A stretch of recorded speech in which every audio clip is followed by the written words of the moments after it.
ولو قُلنا أحلامك لأسامة إيه؟ ده سؤال. أنا ما عنديش أحلام لأسامة ده، أنا باعمل كل الحاجات اللي أسامة القديم كان نِفْسه يعملها. هو اللي كان عايز يفيد العالم بالأغاني وبالأفلام وبالما أعرفش إيه، وإن هو يأثّر ويخُش البيوت ويخلّي الناس على الأقل تبقى حاسّة أحسن.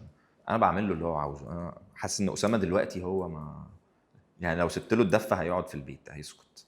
ما هو فُكّك، ما لهاش لازمة. ما حدّش فاهم حاجة، ما حدّش فاهم إن أنت بتحب الشخص ده وشايف إن ممكن يحصل ما بينكم علاقة جيدة جدًا، فيحبطوك ب بتصرفاتهم. ما حدش فاهم إن أنت بتعمل كل ده من قلبك، ما حدش فاهم. اقعد في البيت، هو كده أحسن.